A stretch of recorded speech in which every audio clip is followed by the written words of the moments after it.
berantem apa sama suaminya di rumah, datang nggak ngapa-ngapain, tiba-tiba halaman 12 kerjakan. Ya.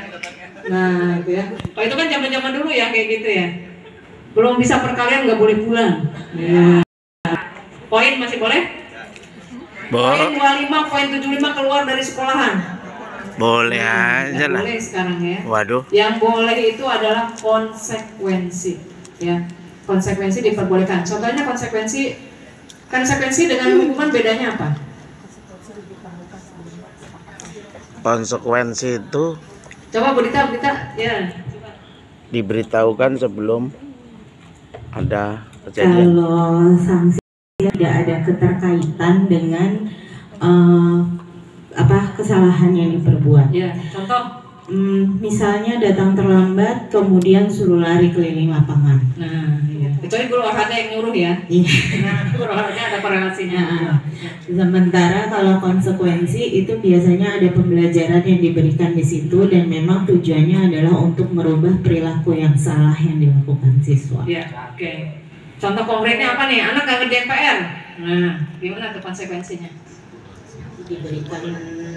Diberikan waktu untuk dia mengerjakan PR yang belum dia kerjakan. Mungkin bisa ditambahkan juga soalnya untuk memperkaya pengetahuan dia. Iya, jadi ada tambahan misalnya 5 soal jadi 10. 50 nyiksa. Kayak zaman dulu nulis 5 halaman, saya berjanji sambil pegal-pegal. Iya, nah itu udah. Iya ya. Udah gitu pakai tulisan yang sambung lagi. Iya kan? Iya, murid tersiksa. Nah, gurunya bahagia. Nggak ada ya sekarang, berarti perlu dilakukan di satuan pendidikan. Teman-teman di satuan pendidikan sekarang menyusun peraturan akademik, menyusun tata tertib, harus kontribusi dari siswa. Ada keyakinan kelas, ada kesepakatan kelas. Bedanya apa? Halo. Coba guru penggerak jadi terdakwa dulu hari ini. Siapa yang sudah ikut program guru penggerak? Nggak ada yang tunjuk tangan. Siapa guru penggerak? Coba Bu Suci, Bu Dita.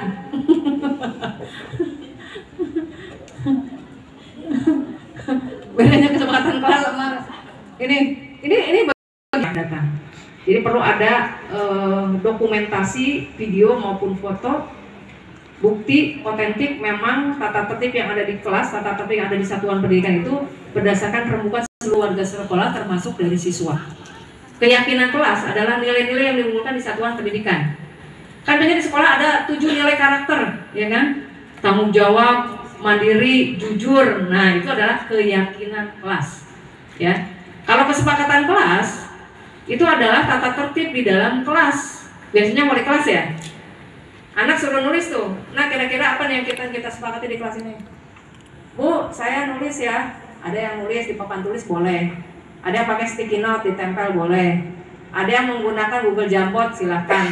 Bahkan akan tercapai akun belajar ID-nya digunakan. Ya, Google Jamboard itu besar juga Bu nilainya.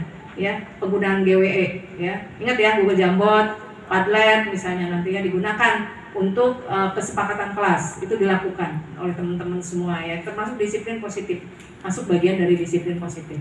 Kemudian KSE ya, apa tuh KSE Bapak Ibu? Sampai nanti kita masuk ke sini. Ya, kompetensi sosial, emosional. sosial. Ya. Jadi kalau anak melakukan pelanggar ataupun kesalahan, kita tidak langsung menjustifikasi atau menghakimi. Kita perlu apa dulu Bapak Ibu? Ya, segitiga restitusi ya. Ya, yang pertama apa? Kan segitiga, berarti ada 3. Iya, menstabilkan identitas ya. Artinya gimana Bu? Menstabilkan identitas itu.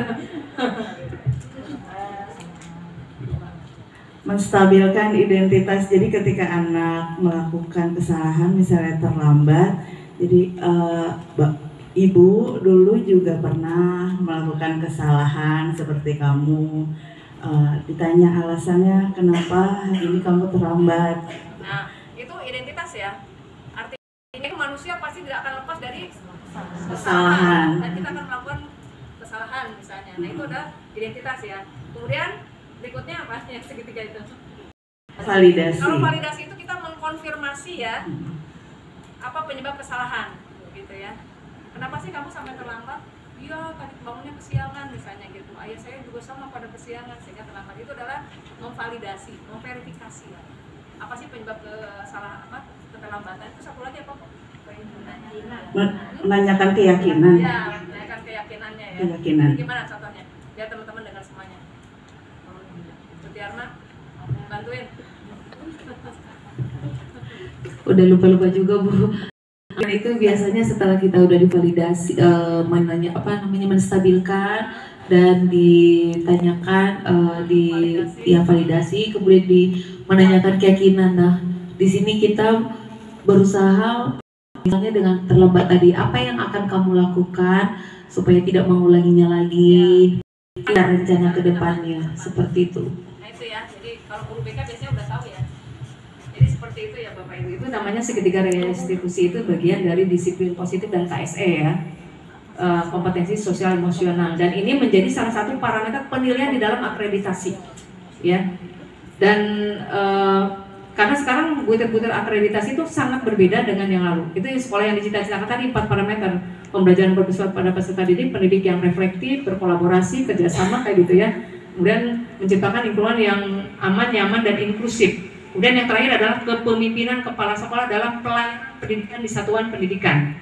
Jadi bagaimana sih pelayanan yang dilakukan oleh kepala sekolah di satuan pendidikan, kepemimpinannya, leadershipnya. Nah itu menjadi 4 hal yang akan dinilai di akreditasi maupun di PKKS yang akan datang. Karena tagline-nya adalah sekolah yang dicita-citakan sesuai dengan Permendikbud nomor 12 tahun 2024. Ini kurikulum harus tahu semuanya ya. Walaupun udah bosan dengar Permendikbud 12 2024 ya. Kemarin juga ada Permendikbud yang ini ya sedikit banyak menimbulkan kontradiksi ya.